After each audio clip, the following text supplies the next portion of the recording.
Okay, welcome to this podcast on Eat Wheat. My name is Dr. John Douillard, and welcome. I hope you enjoy this podcast. This is based on my new book called Eat Wheat, the scientific and clinically proven way to safely reintroduce wheat and dairy back into your diet, which is really cool because I totally get that a lot of people don't feel good when they eat wheat and dairy.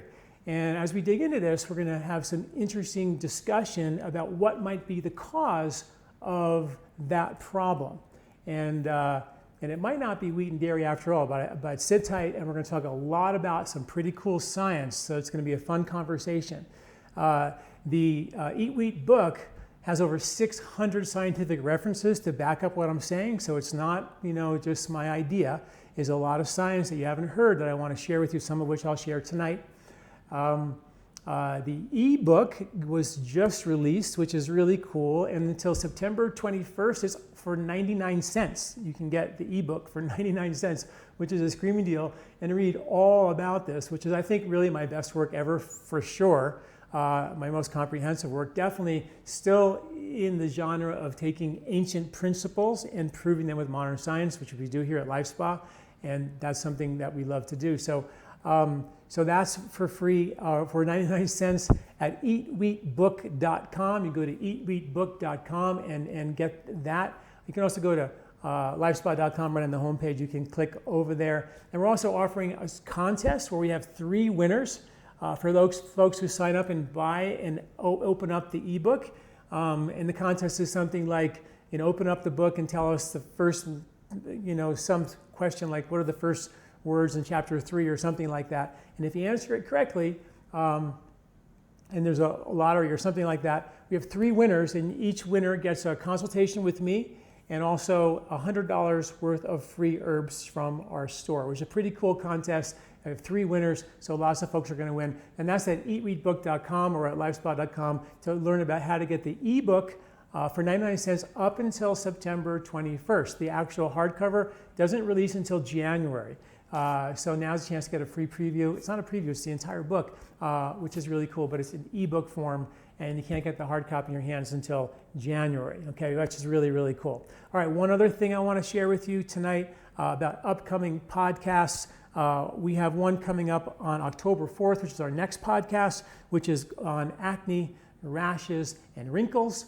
Really important to understand the outer skin as opposed to the inner skin. We're going to talk a lot about how to navigate around those issues. And then also, a lot of you have signed up for my free training called Detox Your Body Naturally. It's a free training. It's 4 video series about how and everything you need to know about cleansing and detox. It's one of my best video trainings that I've ever done about understanding detox, how to do it at home, and all the pros and cons and ins and outs of how to do a detox. And that course sign up ends tomorrow night. So if you haven't signed up for the free training, it's free, no obligation. Get all this really cool information, download it, and and watch it at your leisure. But make sure you at least get the information. It's pretty cool. And that's the Detox Your Body Naturally training. It's a free 4 video series, and it ends tomorrow. And you go on my homepage at lifespa.com and learn all about that, which is pretty cool, I think. Alrighty, so here's a picture of Eat Wheat, so you can take a look so you know what you're looking for. Super excited. I love the cover. It's all about a piece of bread that you can break and put butter on it, and that has become taboo. The gluten-free industry is a $15.6 billion industry predicted to be in this year, 2016. That's a lot of money for telling us that gluten is now the new poison. It is a hard to digest protein. Absolutely, I will give you that. It is hard to digest, and if you don't digest it completely, it acts as an irritant to the intestinal skin, and it will cause problems, and so will casein, and so will nuts, and so will seeds, and so will soy, and so will corn, and so will many things that are difficult to digest. In general, a lot of these difficult foods, like grains and beans and legumes, they have what are called different types of anti-nutrients on them, because they're harvested in the fall, or they're ripe in the fall.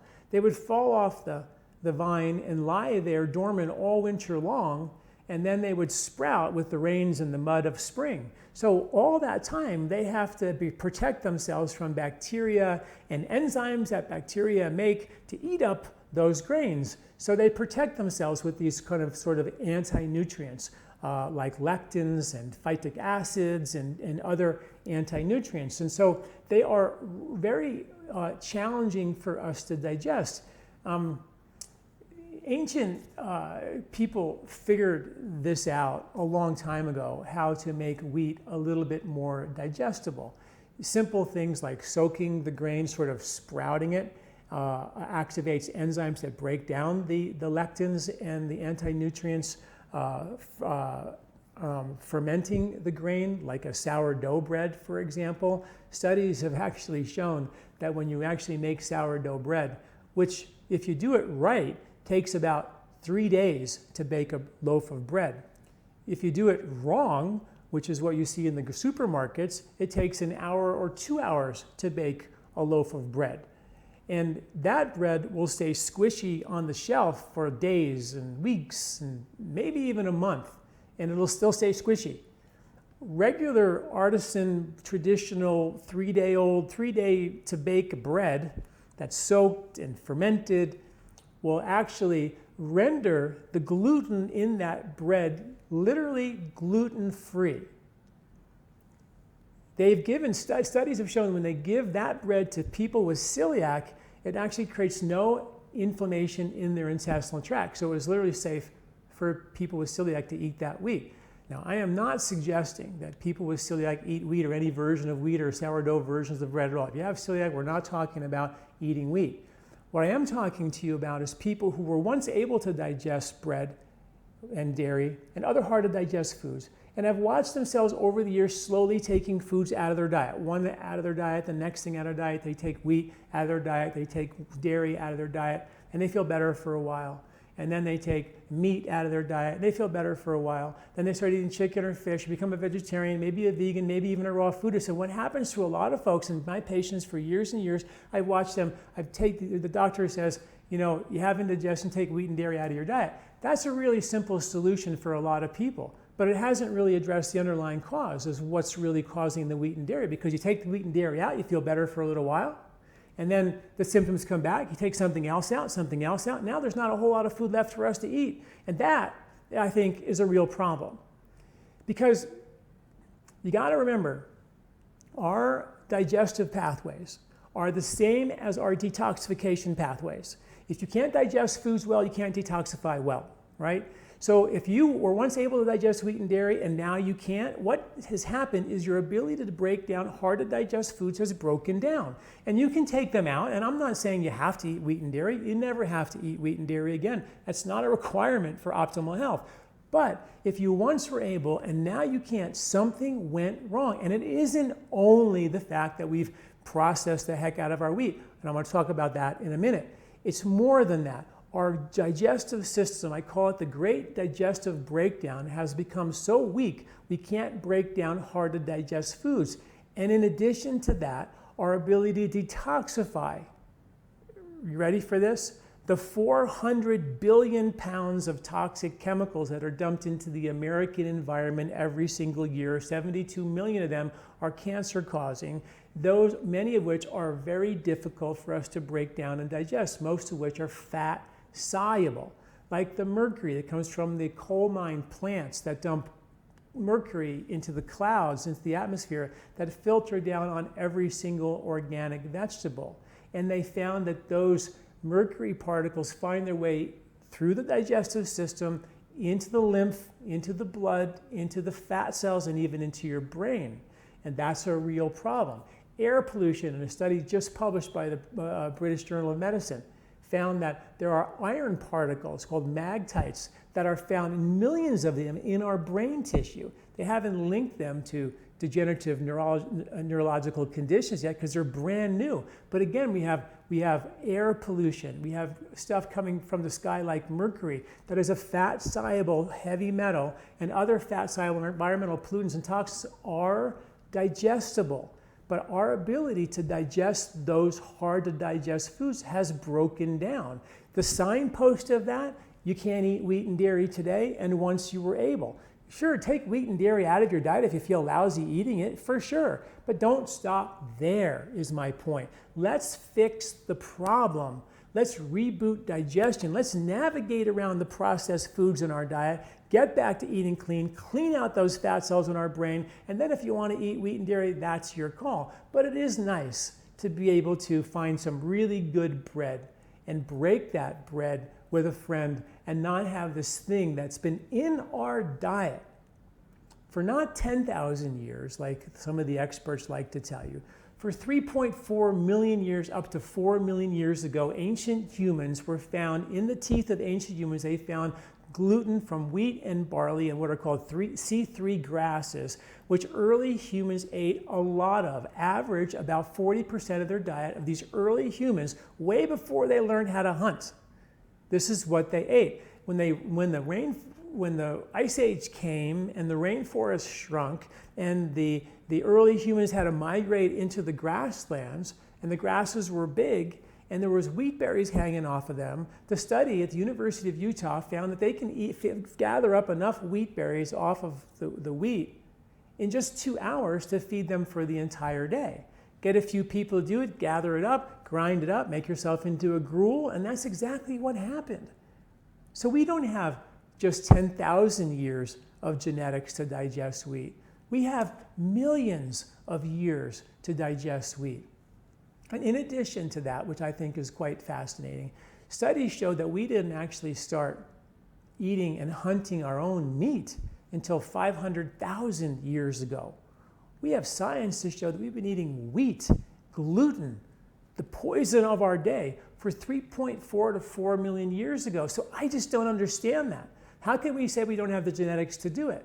We have been eating it for a long time. The science shows that we have microbes in our mouth that produce enzymes specifically tailored to break down gluten in our mouth, in our esophagus, in our stomach, in our small intestine, and in our large intestine.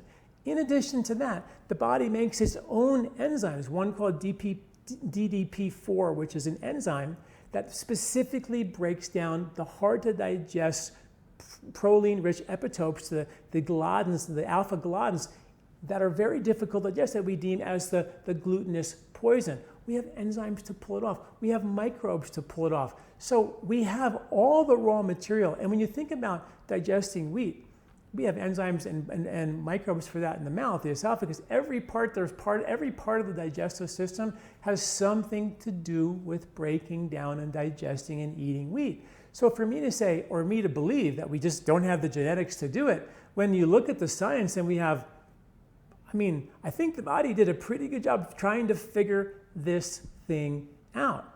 Now people say, well, there's poisons on grains. Now remember, most of the gluten-free folks are against grains in general. Okay, so we're talking about beans, talking about all grains like rice and beans. I don't think humans would be here today if we didn't have rice and beans. That's the mainstay of pretty much most of Asia for thousands upon thousands of years. All the grains, nuts, seeds have lectins, they have phytic acids. Now, so some of these, like I said in the beginning, hard to digest anti-nutrients are things we say, well, they're really hard to digest and they're poisons, we shouldn't eat them. Okay, if you talk to any anthropologist, you're gonna find out that humans evolved eating a whole lot of poisonous stuff. Tomatoes were poisonous, potatoes were poisonous. So many of the foods we ate were poisonous, and slowly but surely we hybridized them to be less poisonous. So we eat tomatoes and potatoes today. But at one point, way back when, they were very poisonous. But we figured out a way to adapt and digest some of these foods. So why is it that wheat, which was really not as poisonous as a tomato or a potato, in cultures like in Russia, I went to Russia, I used to lecture there years ago, and there's in South India, there's a recommendation, don't eat potatoes.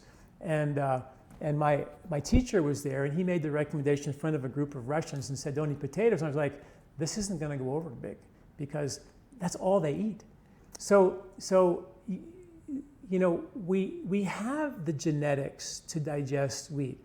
And yes, we started hybridizing wheat around 12 to 13,000 years ago.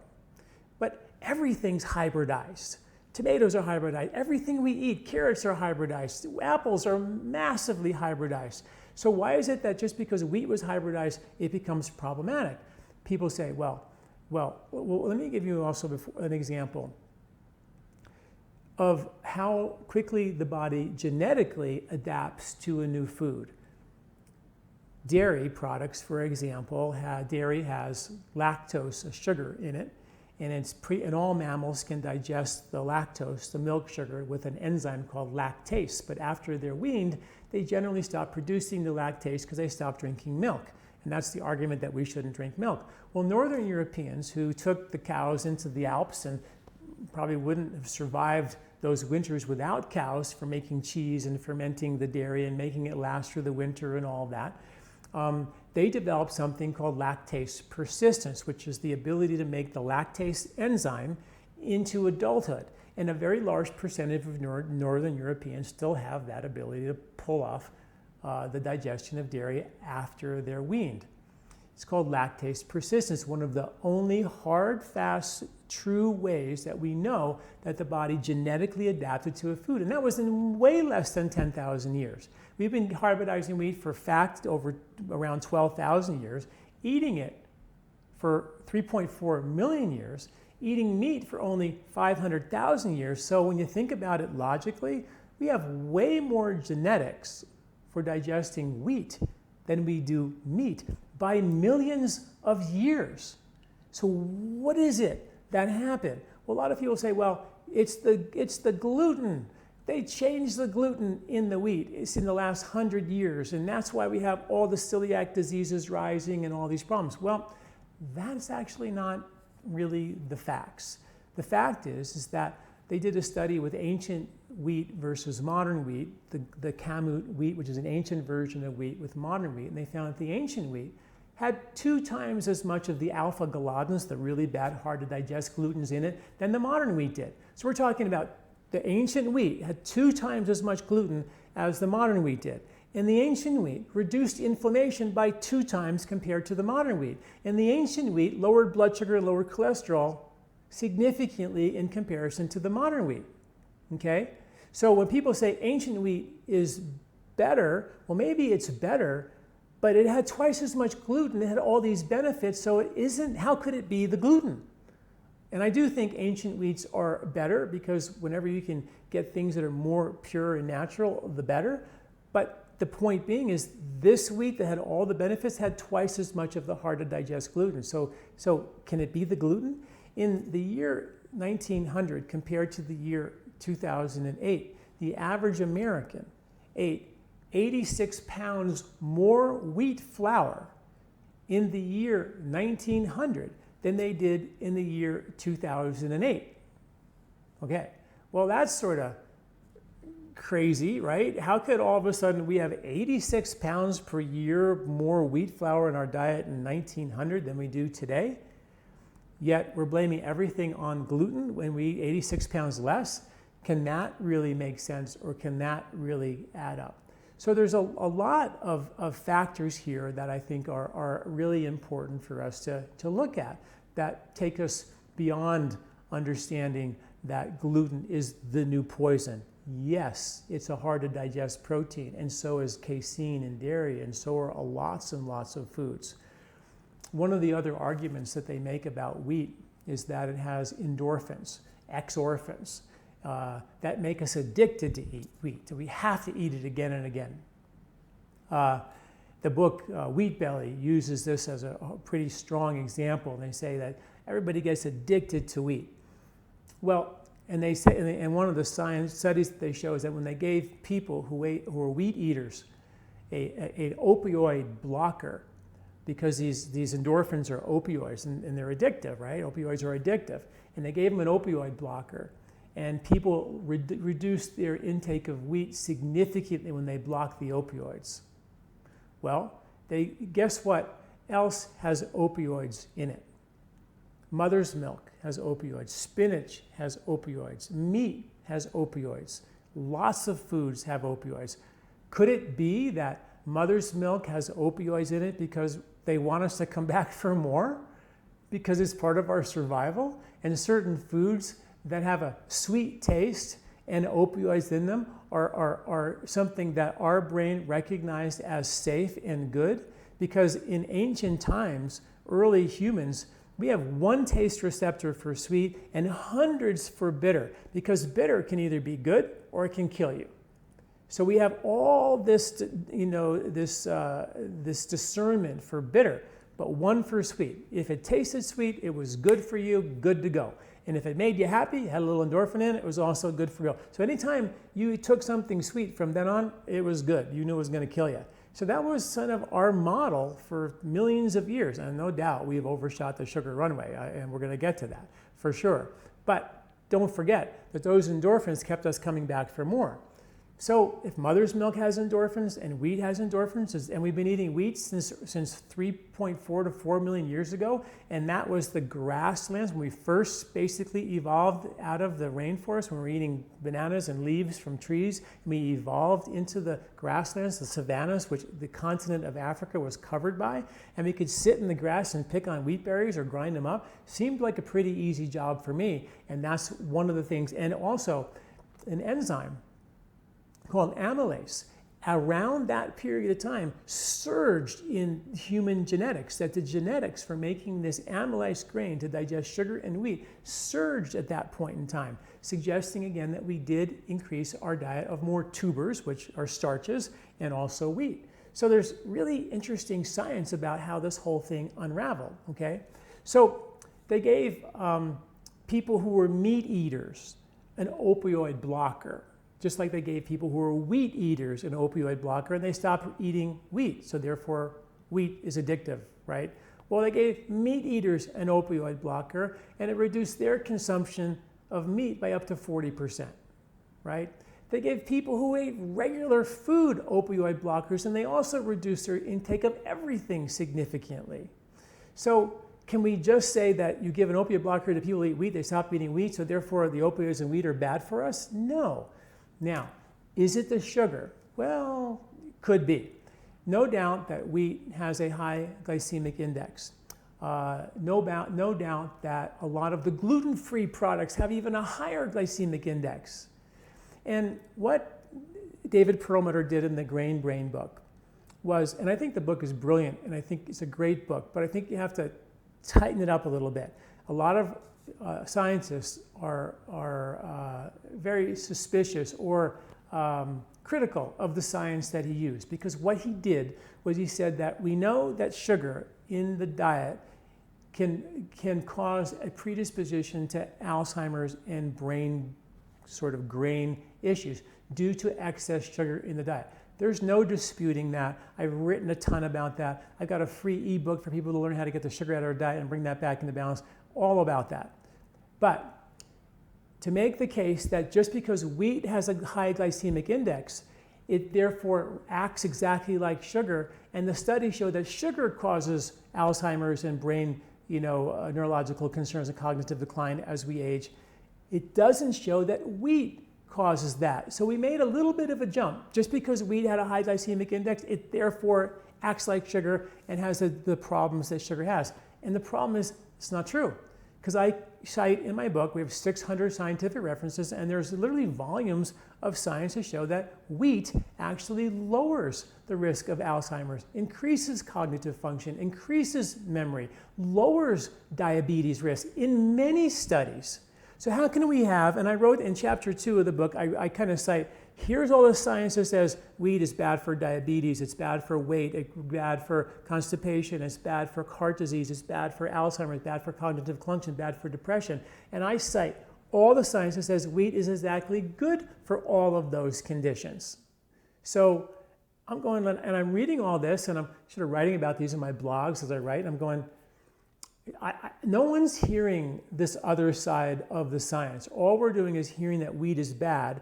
And the risk that I saw was that just by taking wheat and dairy out of your diet, it leaves us vulnerable and exposed to the 400 billion pounds of toxic chemicals in our environment that you have to digest. So I felt like compelled to write Eat Wheat, because I really feel like we're doing a really dumb thing by thinking I solved all my problems by deeming wheat a new poison and taking it out of my diet.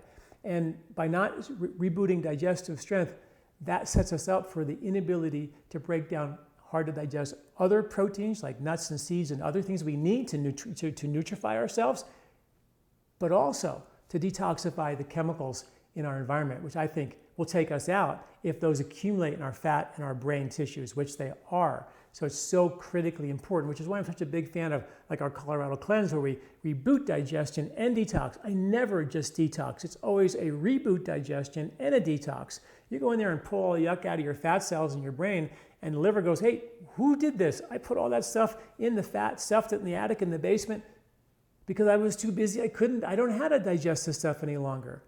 Why not reboot that function and then help the body shovel out the waste and the yuck? It's really, really important. So how did all this stuff start? Well, in 1960, they took cholesterol, right, and they put it on the nutrient concern list, and they said it's bad, causes heart disease, based on some pretty flimsy science, actually, but because the scientific community, the medical community, was in desperate need to solve heart disease, which is on the rise, they took cholesterol. Animal fats have a lot of cholesterol in it. Butter had a lot of cholesterol in it. Had to be the link. They made some link based on a study with rabbits. They gave rabbits a high cholesterol diet. They all got heart disease and died. Rabbits are vegetarians. They don't eat animal fats, so they probably would and expected to get that. In the same study, they gave rats the same high cholesterol diet and they thrived on it, but they didn't think about the rats who are, omnivorous.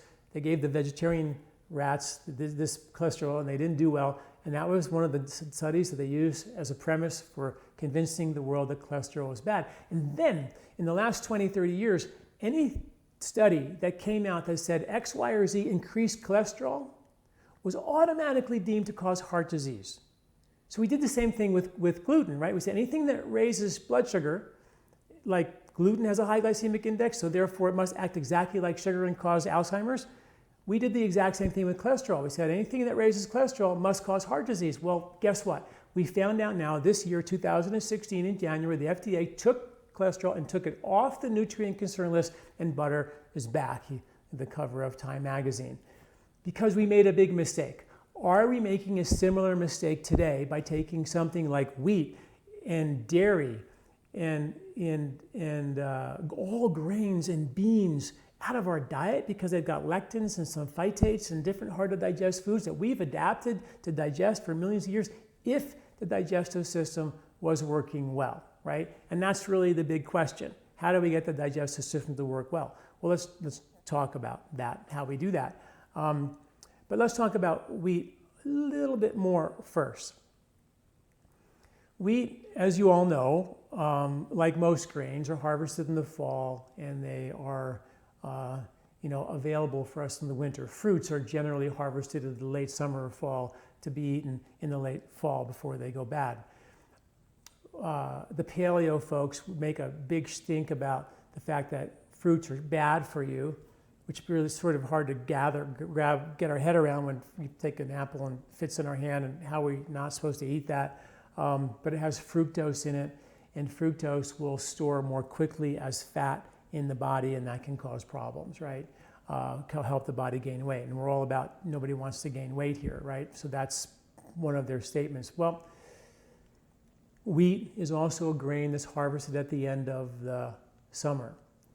And then it's designed to be eaten in the wintertime. Well, here are some interesting facts. The enzyme we talked about that was genetically increased around 2 million years ago, amylase to digest wheat, also increases in the wintertime, just exactly when it's harvested. It still happens in your body today. And that enzyme is a lack of that enzyme is linked directly to a condition called Baker's asthma. When bakers inhale too much wheat, they don't have enough amylase to digest it, they get an asthmatic condition, directly linked to wheat intolerance. And it increases in the wintertime. The digestive system in general is stronger in the wintertime to digest hard to digest grains and nuts and seeds and legumes and beans, all of which are harvested in the fall to lie dormant all winter to be sprouted in the spring. And that's when our digestive system strengthens, when we can digest these hard to digest foods. this whole idea that just wheat is just bad, throw it out the window and not really understand the depth or the subtlety of how nature pulled this off after 3.5 million years, I think is just so cherry picking the science and not really looking deeply. And with all due respect, I've been doing this for 30 years, watching natural doctors and medical doctors in the last 10 years get on the bandwagon of saying, don't eat wheat, don't eat dairy. That solves all your problems. It's the most simplistic concept that I've ever heard. I've been like, I've heard that for my entire career. Like, you can't just tell someone to eat wheat and dairy and solve all their problems. You got to go back and fix the real problem. And it's so easy to say that, but it's difficult to reboot and really get the body to digest well. Without saying, here, take a probiotic, which is like the new thing for the rest of your entire life. I don't believe in that either. We should be able to get the body's digestion to be able to digest well, detoxify well, and create its own microbiology for the rest of your life and not have to take a pill or a powder to make that happen.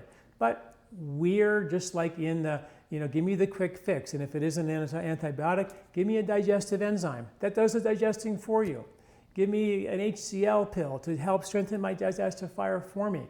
Why not help the body pull this off by itself, right? Why can't we do this? So seasonally, we know that wheat is designed to be eaten in the winter, not 3 times a day for 30 years in a row, and we've overeaten this very difficult to digest grain. We have a situation where the replacement for the fats when they took cholesterol out of our diet were trans fats and processed oils and cooked oils. What they did was they fed us these fake fats that were indigestible. It's like not washing your stove for 20 years. It causes this grease in your liver and congests your bile ducts and causes real problems. Now, studies show that when you eat a processed food diet with all these bad, undigestible fats, which are in, by the way, every single loaf of bread. Look at the ingredients of your bread and you'll see cooked oils in them. As soon as they cook in oil, it goes rancid. And if they use the oil that's on the grocery store shelf with the clear bottles, that stuff has already been bleached, refined, deodorized, and boiled. It is completely undigestible. And you cook it again and bake it in a bread, it's completely undigestible. And it clogs and congests your liver and your gallbladder. Studies show that when people eat those foods, it increases the risk of what's called metabolic syndrome by 141%. That means increased cholesterol, increased triglycerides, lower HDLs, belly fat, and high blood pressure and high blood sugar, right? The things that are linked to all the grain brain and grain and wheat belly issues, right? And they gave people a whole wheat diet and they lowered their risk of metabolic syndrome by 38%. So again, we have so much science that just goes completely against the grain of what we're being told because it's super easy to say don't eat wheat and don't eat dairy. And you will feel better. But are we putting ourselves at risk for more serious problems down the road without really looking at the cause? And I believe that's what I really believe, and I really believe that's why I wrote Eat Wheat, because the first half of the book is sort of debating all the science, which is fun, I think, to really see the other side. And I'm not debating their science. I just think that that's how science is. You can prove that coffee is good or coffee is bad. You can prove soy is good and soy is bad. There's a lot of foods that are out there that are quite debatable. So I'm not saying that they don't have science to prove it. I think they've misinterpreted some of the science, like with sugar being the link to the problem, and now saying wheat is a sugar increaser, where we have really good science to show that wheat doesn't act just like sugar in the body because it's got a high fiber content, it has a lot of, the fiber in wheat is massive when you eat whole wheat. Now, when you refine the wheat, yeah, we're going to have issues with that for sure. So we want to eat whole wheat. We want to eat it in season. If you have digestive difficulties, spelt has 40% less phytic acids in it. And phytic acids, even though they're hard to digest, have been linked to many studies show that they're actually quite beneficial. They say phytic acids will block mineral absorption and cause bone density issues and cause malnutrition because it blocks and globs onto minerals like zinc and magnesium and calcium, and therefore it's bad for us because it causes bone density issues. But there's no science to prove that people who eat a lot of whole grains actually have bone density or mineral deficiencies. There's just no science to back it up. So again, we look and say, hey, look on this in the laboratory, phytic acid is binding to these minerals, but maybe we're not supposed to get our minerals from wheat.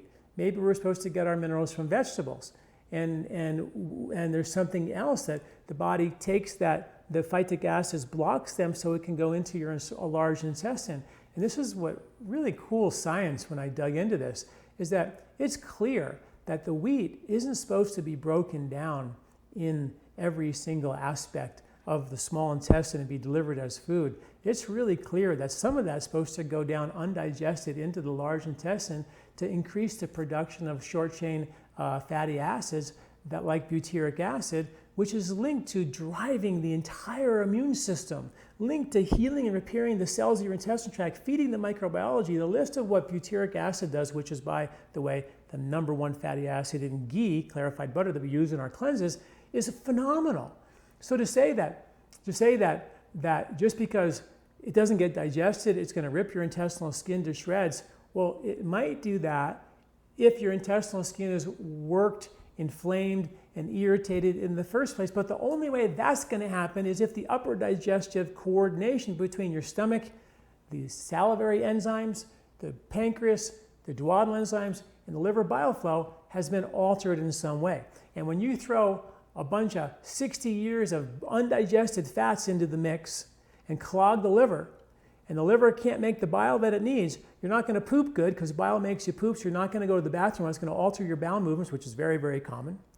The bile is an emulsifier for the fats, the good ones and the bad ones, so now you have basically inability to break down the good fats and an inability to get rid of the bad fats. So that's a problem with weight gain. Delivering good fats causes mood-related issues if you don't do it right.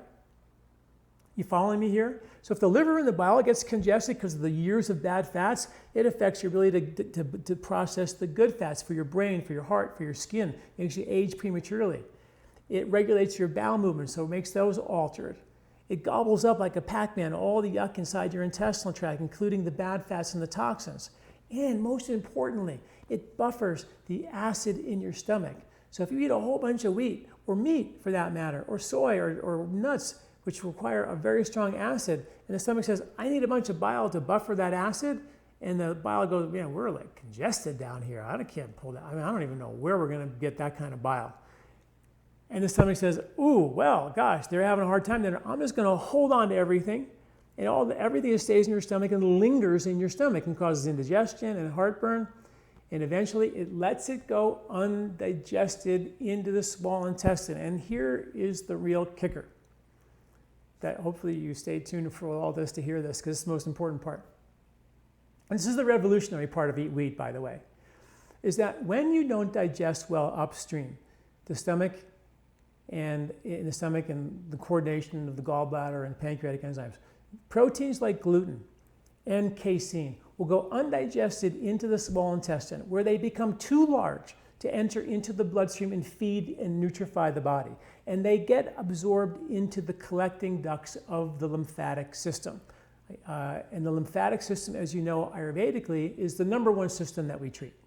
The first thing we look at is the drains in the body. Well, your lymphatic system is not just the drains. It drains waste, it delivers nutrition, it drains toxins from the body, it delivers energy. For example, when the body digests foods, it breaks down fats in a specific way, which you need good bile for, by the way. And if you don't do that, those fats are designed as triglycerides to be broken down and delivered into the lymphatic system to deliver energy in between meals for every single cell of your body. So if you eat a meal and you don't digest it, and all the undigested food, like wheat and dairy, hard to digest foods, clog your lymphatic system, and you can't deliver the good fats, the triglycerides, through that lymphatic system as your baseline energy supply, which is now what the science shows the lymphatic system does, you're going to have a food coma, and you're going to have a food baby belly, because the congested lymph, science shows, will push the fats out of the lymph into the local fat cells as an energy store reserve around your belly to have energy for later on. And that's a big problem with blood sugar issues, and we know that belly fat is dangerous, right? So did you hear what I said? Undigested proteins go into your intestinal tract. They can't get into your blood. They get uptaked into your lymphatic system where they congest and swell and inflame your lymphs, and therefore not able to drive the energy as triglyceride energy into every cell of your body and make you tired and fatigued. Now, if those lymphatic systems, if those lymphs continually become, or the intestinal skin, which the collecting ducts of your lymph are in there, if it continually gets bombarded, right, bombarded with all these undigested foods and toxic chemicals and stuff, it's going to irritate and inflame the intestinal tract, making more vulnerable and overwhelmed your lymphatic system. And I've written studies, articles about this, where the aging process itself is linked to three things, the breakdown of three things: the quality of the skin of your intestinal tract, the quality of the lymphatic system that drains your intestinal tract from top to bottom, and the quality of the microbiology, your bugs, that depend on the intestinal skin and the lymphatic drainage for them to function well. Now, if that lymph system gets congested over time because of undigested food, and literally your lymph starts in your digestion, it'll push into your skin lymph, creating rashes and hypersensitivity reactions. Respiratory lymph make you have breathing issues and hyperallergenic issues.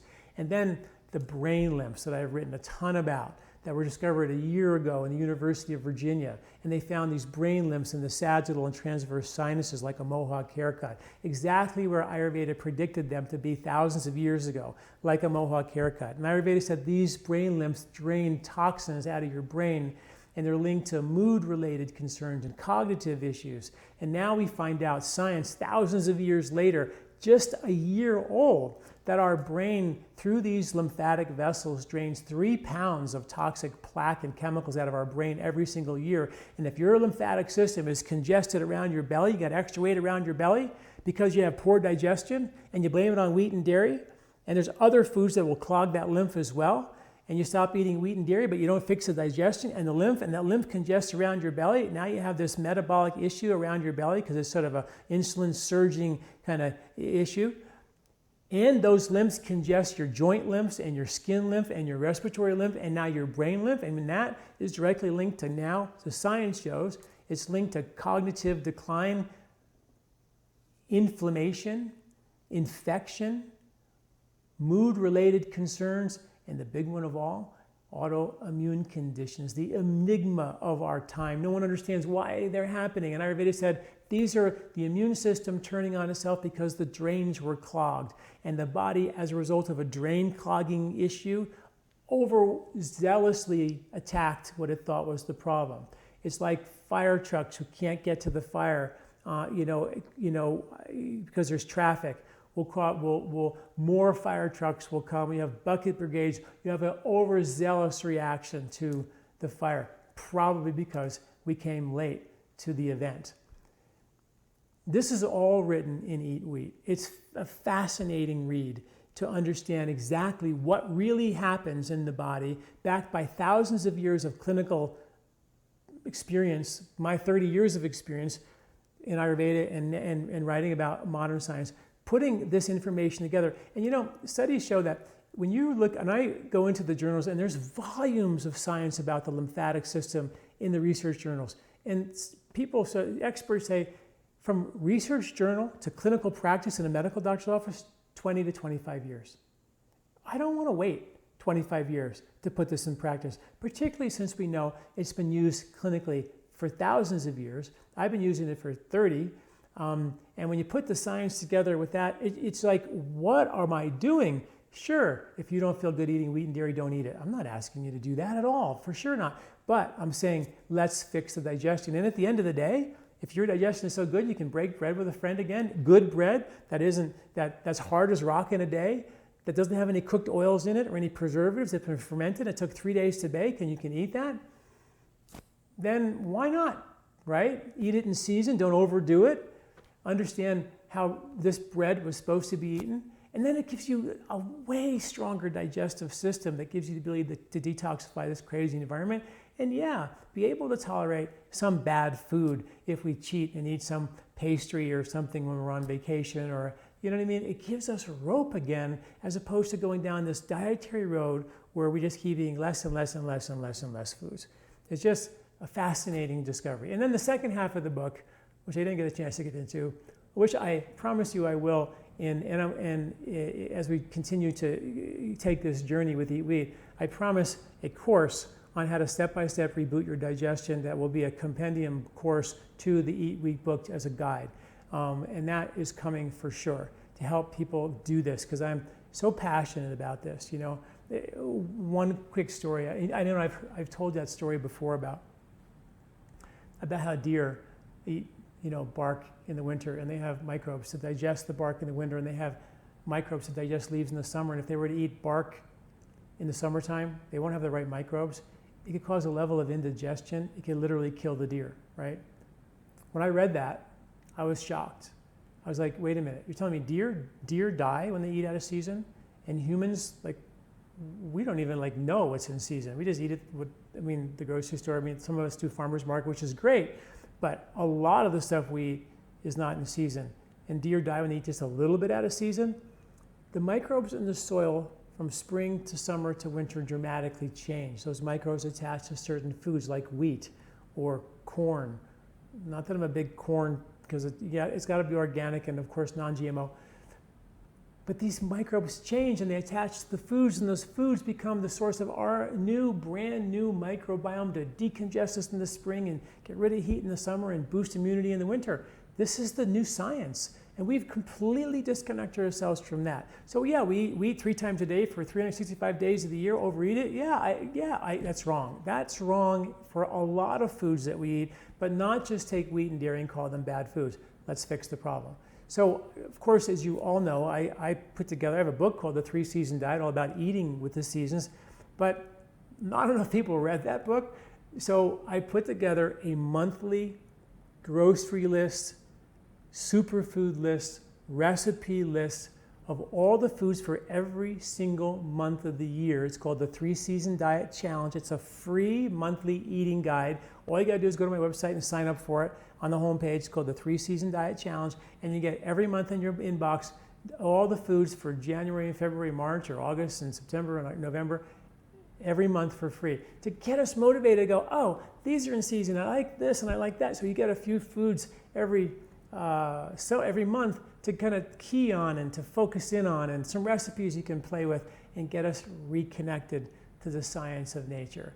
Powerful stuff, because the new science suggests that humans have lost their connection to these cycles of nature, and the microbiology from the soil to the plant to our gut, that connection has been broken with non-organic foods and GMO foods and things like that. So thank you all for listening. I am not going to dive into the how to fix this part yet. I promise that. You can get the Eat Wheat book online right now for 99 cents till September 22nd.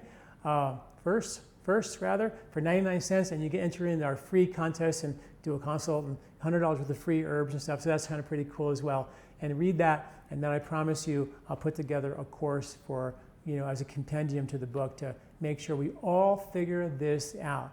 And like I said, I'm not saying you must eat wheat, but I am saying you must be able to digest and navigate around the processed nature of all of our foods and the out-of-season eating that we do with all of our foods, and start to put some logic back to this crazy dietary insanity that we have in America. Okay, so I'm going to answer some questions now. I have one here. What about the GMOs and the pesticides used in wheat? Okay, well, GMOs, wheat is not a GMO food, although they've experimented with it, but generally speaking, wheat is not a GMO food. However, if you don't get organic wheat, some of the Roundup, which is I think the next question, what about Roundup and all that, is that they produce these what are called Bt toxins, which have been shown, and I've written about this and linked to drilling little holes through our intestinal tract and making the lymphatic access way more aggressive, the leaky gut syndrome way more aggressive. So that's why you really want to make sure, even if it's bad bread, cooked with cooked oils and all the other ingredients that you don't know what the heck it is, make sure it's organic, because because two things happen when it's not organic. Conventional food's been sprayed, there's no bugs that are good for you on them, and there's potentially Roundup and Bt toxins that are residual on them. So one way to navigate that is to actually eat organic the very best you can. And the second thing is get as few of these chemicals and dough conditioners and additives and preservatives that I talk about in Eat Wheat in detail. I talk about a half a chapter on GMOs and the Bt toxins and the Roundup in there as well. But generally the way to navigate that in short order is eat organic, which is pretty cool and pretty easy to find when it comes to bread. My sister discovered she has Hashimoto's disease after years of thyroid imbalance. Turns out she's extremely allergic to soy and wheat, which aggravates Hashimoto's. Are there any particular testing you advise before embarking on your program to be on the safe side? Well, no. Rebooting digestion doesn't require any testing. Definitely when you have situations where you're having a hard time digesting soy, which is the king of anti-nutrients, by the way. And Monsanto was responsible for that, by the way. In 1959, they took this soybean, they brought it to America, right? I mean, I'm 60 years old. No one ever, no one even knew what soy was. Soy sauce was Asian food. I mean, we didn't know anything about soy. All of a sudden, it was in everything. And they can thank Monsanto for that. Processed the heck out of it. But soy in China, for example, was considered a poison. In India, they don't eat soy. It's for the cows and for the animals. And it wasn't until I think 1,400 years ago when one Chinese man figured out how to ferment the soy to break down the anti-nutrients that it went from being a poison in China to being introduced into the materia medica as a medicine. The natto and the miso and other fermented versions of soy. So again, here we are, really hard anti-nutrients. Some were just too hard for us to be part of our food supply. Soy was one of them. Wheat clearly was always a part of our food supply, contrary to what people like to think. So rebooting digestion is definitely, you don't need issues with that. But the Hashimoto's is an autoimmune condition. Autoimmune conditions are linked to brain lymph congestion, central nervous system congestion. That's new science. So getting that on the road to decongest it. And you can't just decongest the lymph, you got to reboot upstream as well. And that's what I'm talking about, is a comprehensive approach to bring this back into balance. I think it's pretty fascinating. Another question here. It is said that those with sluggish thyroid, and especially Hashimoto's, should not eat wheat. What is your opinion? Also, cleansing lymph with herbs like mangista and dandelion tend to be drying. How can one use those with drying issues safely?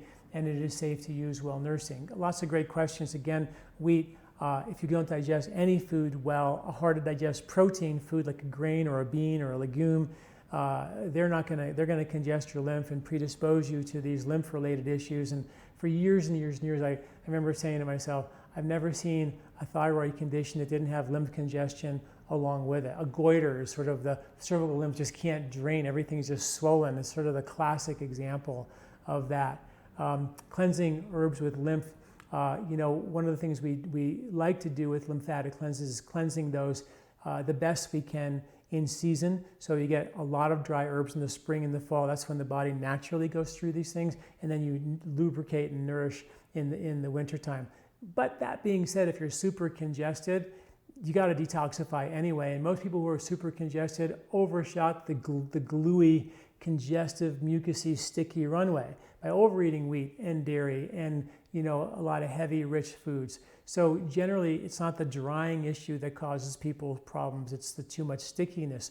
But generally in nature, that was a seasonal, these herbs that I'm describing, like mangista and dandelion and berries and cherries, they're spring and fall harvested, and that's when nature wanted some dryness to shovel out some of the yuck. And generally speaking, these are okay during nursing, but depending on, always starting with a very, very small amount. Is there a way to tell if you can eat gluten and dairy, like a test to confirm it? Well, You can get different types of tests for celiac disease, and that's the only confirmation test to see that you really can't eat dairy or wheat, for example, or gluten, for example. Dairy, I write about in the book one test you can do, which is a very common situation, is you took organic whole cream, like whipping cream, and then you compared that with skim milk. Organic whole whipping cream has zero protein in it. It has zero lactose in it, zero casein protein in it at all. All it is pure fat. You eat whipping cream and feel yucky, you've got a gallbladder issue. You have a liver congestive issue. There's nothing in it that is dairy related. If you eat skim milk, which is casein and lactose in it, and feel bad, well, then you have upper digestive issues. So it's one way to sort of troubleshoot that. And I write about that in the book, and I've got articles about that on my website that you can get to right away about, something like read this before you eat dairy, or something like that. But it's pretty interesting. Wheat is drastically changed over the years from the wheat of our ancestors due to man altering it and pollution of our environment. Can our bodies really digest it properly, or are there only specific types of wheat that can be trusted? Great question. Well, everything has been hybridized, right? And there's pollution on everything. So we can't just say wheat has pollution and wheat has been hybridized, because everything's been hybridized. If you took the centenarian culture, people who lived over 100 years old, they all eat beans and grains and nuts and seeds and a very high whole grain diet. Very, very little meat, anti to what the paleo says, paleo folks say. They say we should eat 10% of our diet, or a lot, 40, 50, 60% of our diet is meat. Well, hunter-gatherers, according to the anthropologists, never ate that much meat. They weren't that great of hunters. And we don't have the genetics really for that much wheat. And there's issues with that. Now, if you just eat a bunch of meat and a bunch of vegetables, you're going to force your body to burn your fat as fuel, and you'll lose a lot of weight, and you'll feel like, hey, this is great, I'm losing weight, it's got to be healthy for you. For a short order to help the body burn the fat stores, yeah. But if you do that excessively, you'll force the body into a depleted state. Nature gave us a nutritional cycle that's 365 days long. As a high protein, high fat diet in the winter, when you would eat sort of a paleo-ish, if it's not, the anthropologists say it's not really very paleo, the paleo diet, but a higher protein, higher fat diet in the winter, a very low fat, high leafy green, sprout, berry, and cherry diet in the spring, and a high carbohydrate diet in the summertime, which includes fruits and vegetables and some of the grains that are harvested at the end of the season. So the nutritional diet changes dramatically for us. Our microbes change dramatically, and that supports us. Now, the hybridization issue, that's every food we eat, so how can you pinpoint that? The gluten content has not increased in the last 100 years at all. It's actually, if anything, decreased in some of the grains, in the amount that we're eating. That doesn't make sense. Yes, ancient wheats will have more gluten in it, so if you're sensitive to gluten, then ancient wheats are probably not the way to go. There's some studies that show that some ancient wheats have less gluten, so that's a bone of contention, but there's plenty of science showing that it has twice the amount of gluten. So that doesn't really solve our problem by eating ancient grains, but ancient grains generally, if they're cooked, if they're grown organically, I think that's really the key. Good whole grains that are not refined in any way, I think that's really the key. And how the wheat is prepared, if it's been baked into a bread that's been soaked and fermented for a period of time, that takes out all the lectins, takes out all the phytic acids, and it takes not all of them, but significantly enough to make it digestible, and of course breaks down the gluten and literally can render it gluten-free. So I hope that answers your question. These are great questions. Is the first step to eating wheat repairing the intestinal skin with ghee? What can a vegan or someone with a true dairy symptom use for the same healing properties? Is there such a thing as dairy-free butyric acid as a supplement? That's a great question. My gosh, and I don't know the answer to that. Coconut oil is a medium-chain fatty acid. I don't know how much butyric acid it has in it. Maybe one solution. Olive oil, great for your intestinal skin if you get really good quality olive oil. I think I read a study that shows 70% of what we have on the market today has been diluted and kind of, what do you call it? Diluted or to become less pure. So be careful about your olive oil. That's really important. what other oils can we use besides ghee?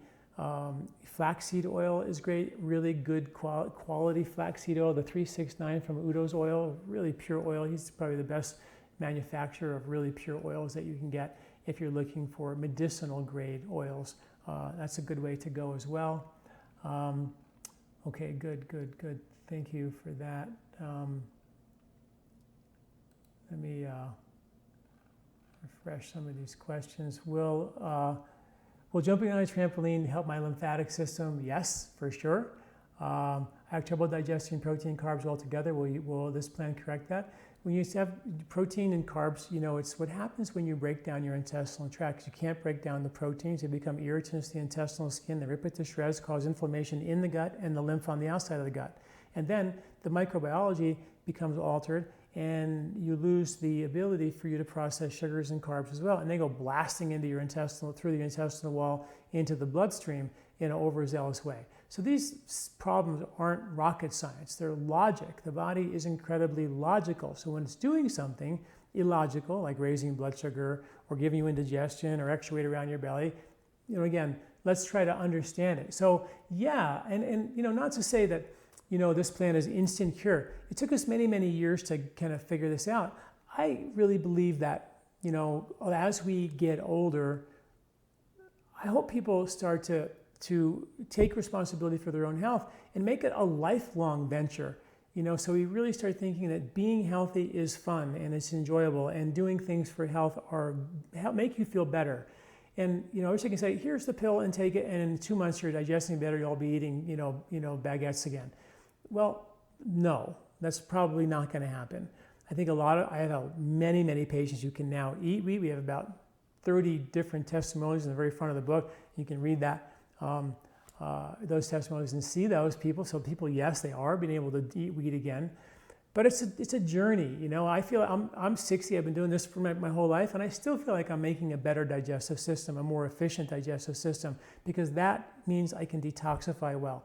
And in a world that's toxic, I feel the better I can digest and detoxify, the better I can be a farmer to manage my intestinal skin and fertilize it with the best possible nutrition I can, the better. Does that mean that I'm a perfect eater? No, I still cheat, and I have a sweet tooth like the rest of everybody else, and I constantly fight against that. But I think it's the momentum, and in my Eat Wheat book, or my 3-season diet book, I call it the 51% rule. If you're doing something 51%, that's the majority of the time. And if you can do it the majority, then the rest sort of naturally happens. And soon you're like, I don't really want that, no thank you. And you just sort of naturally pass on some of this stuff that's not so good for you. But start with the 51% rule. But yes, we can reboot digestion. That's what it's all about. And not doing it just means, what do? We just continue eating the processed foods that they're serving us and taking more and more foods out of our diet. That sets us up for nutritional deficiencies and, of course, the inability to detoxify. So lots of information. Interesting take on eating wheat will also help us combat environmental pollution that gets into our bodies. How often do you suggest eating wheat, such as rolled oats, in or out of season, whole wheat? Does this mean meat has similar benefits in combating the pollution? I'm a vegetarian, but I eat wheat almost every day. That's why I'm wondering.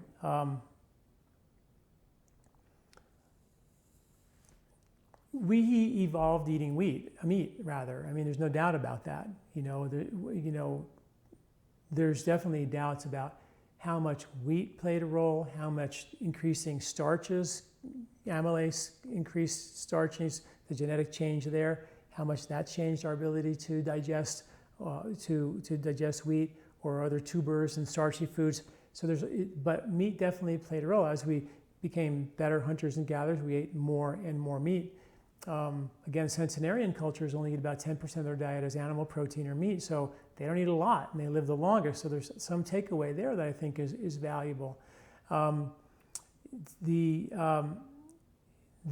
think eating a predominantly plant food diet is absolutely the best way to protect ourselves from a toxic environment, because the chlorophylls have been shown to protect us, the greens, to protect us from these toxins in our environment and repair and heal the intestinal skin and keep it as a strong barrier for us.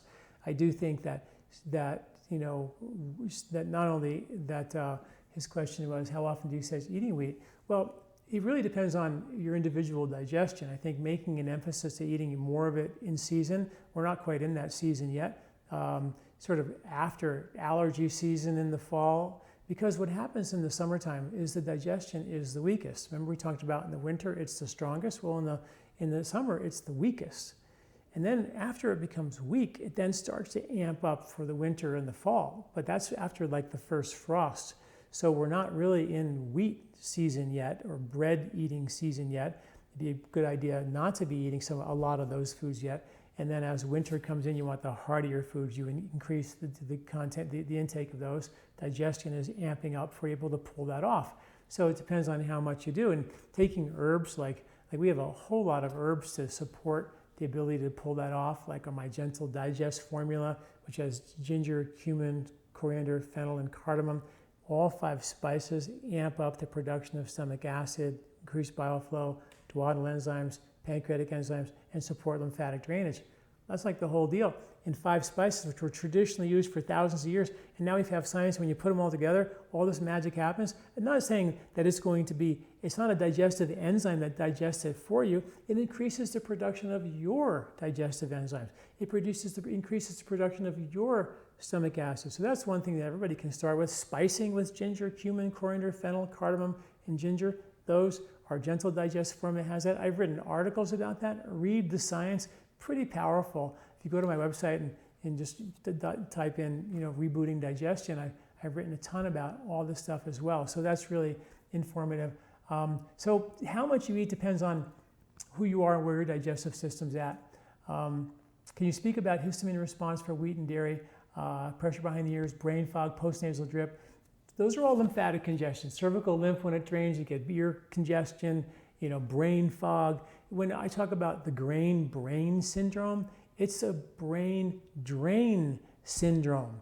You can't say that all grains cause brain problems, issues. Grains that have been maybe refined, that have a high glycemic index, will cause high sugar and cause brain problems. But grains have been shown in study after study after study to lower the risk of Alzheimer's and increase cognitive function significantly. So that study, that science doesn't add up. But what they don't talk about is the real culprit, the breakdown of the upper digestion, the breakdown of the intestinal skin, the lymphatic congestion, and now the brain. This is only a year-old research that Western medicine haven't even put this clinical pieces of the puzzle together yet. But when you look at ancient science, it's like, all the lights start going off and you're like, oh my gosh, what they were doing for thousands of years just makes sense. There's lymphatics in your brain that drain 3 pounds of toxins every year. And they found gluten undigested in those lymphs. So we got to get them out, and we got to support it, start it by digestive skin, and then do some lymph detox for sure. Okay, what supplements helps bile break down fats? Well, we have an herb called Beet Cleanse that is a decongester for our bile ducts, which has beets and fenugreek and shilajit and cinnamon, all sort of roto-rooters for the bile ducts. They're great. Beets, apples, celery, artichokes, all roto-rooters for the bile ducts. So those are some good ways. You start just by doing the Gentle Digest and the Beet Cleanse and add those beet cleansing herbs, and you're in business. You're starting the process right. And then the lymph movers, all your red berries and cherries and pomegranates and cranberries and beets as well. Anything that will dye your skin or your clothes will increase lymphatic drainage. And our herbs that we use for that are the mangista, one of my favorite lymphatic movers. A new formula we have called Lymph Cleanse that scrubs the intestinal collecting ducts and scrubs them out, called Lymph Cleanse, which is really powerful for circulatory lymph, for like cellulite and getting the microcirculation of the body to drain. We have an herb called Lymph Vein HP, and then the one for the brain is called Brahmi Brain, which is really good for the intestinal skin, sleep, cognitive function, and really important. New research on that shows it actually drains the microlymphatic channels, which are critically important. So those are some herbs to think about and know about as well. I wasn't going to go there, but you guys asked me. Does ancestry have anything to do with ability to digest gluten? Great question. I don't know. We all came from one sort of tribe of humans and then dispersed throughout the world. So originally we all had the ability to pull it off, but how much the genetics change in different cultures who didn't eat wheat or dairy, that is a very good question. Does fiber content of wheat product affect one's ability to digest gluten? Absolutely. That's one of the best parts of wheat is it's a very, very high fiber content grain, and that's what delivers the ability for it to attach to bile and take the bile to the toilet and help you detoxify. The fiber is some of the things that help it lower heart disease and lower cancer rates and help increase better elimination and bowel function and reduce weight and blood sugar issues. All those are thought to be related to the fiber content. So everything you've heard about wheat that's so bad, I mean, there's just really good science, and I cite that in like 600 studies in my book, that we've only heard one side of that story. If anybody has any questions, you'd like to talk to me. I know we've gone over, and I'm so sorry, but I sort of knew this would happen. Sort of I think, interesting conversation, and this time you can push *2, and I'll talk to a couple of you by phone. And of course, if you need to go, I understand I've already went over, and I apologize for that.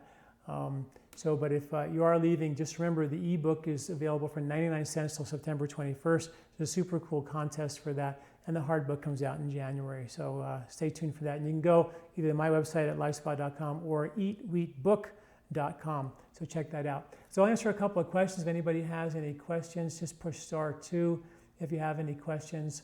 Love to hear from you. And see, in the meantime, while you guys are raising your hand, what about candida? This seems to be a big topic. Yes, really important. And I have a chapter in the book called Sugar Belly as opposed to Wheat Belly. And I talk about how sugar can predispose us to, the proliferation of candida, which is naturally occurring in the intestinal tract, but it can be overzealous and spread due to oversugar and, again, the breakdown of the intestinal tract. And I talk a lot about sugar and strategies to do that. We have a product that is called Gut Revival, which has Saccharomyces boulardii, which is a yeast that actually antidotes the candida and knocks it down the intestinal tract. And also that product has probiotics that have been shown to break down gluten, like plantarum and Lactobacillus bifidus lactis. Both of those have been shown to break down gluten, but also help to support the health of the intestinal skin and to be colonizing, so they stick to the gut wall. So you have new bugs taking place of the candida, which is being, helped and escorted out of the body via the Saccharomyces. So pretty good strategies, and I talk about a lot of those strategies to deal with candida, which is really important. John, here's a good question. Are you forgetting that wheat of today, even the organic wheat, has very little in common with the wheat of years past? It has been modified over and over again, even containing many times more chromosomes. This has not been what our ancestors were able to do. The chromosome change happened 10,000 years ago. The chromosome change hasn't changed since 10,000 years. So the hybridization initially took place many, many years ago. We have way long time for us to figure out how to digest the wheat of today. The only thing that the wheat of today has been hybridized, but didn't change necessarily the chromosomes of the wheat. But we've altered, the way it grows and different things. And I don't particularly like hybridization, but it isn't genetically modified. So that's something that, and different wheats are designed for different kinds of baking, and some have higher glycemic indexes or lower glycemic indexes for sure. But I think you'll see that when you look at the science, and like gluten being this poison, the gluten of today in the modern wheat isn't significantly higher than the gluten of yesterday. So the science is sort of really all over the place on this, and I see science on both sides of the aisle, which is why I share this confusion. And just to say that wheat of today is just really bad, we've hybridized everything else, but just because we hybridize wheat, is it bad? I feel like we're here we go missing the bubble. But truly respect the idea that when people eat it, they don't feel good when they eat it, and therefore don't.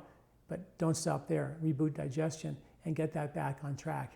And then see if you can. And definitely start with good quality wheat, ancient grains that are easier to digest in general. They have more antioxidants in general than the modern wheats do. So there are definitely things we can do to get better wheats. Sprouted grains, whole grains, fermented grains. These are going to be way easier to digest, and I give you lots of strategies in the book how to do that.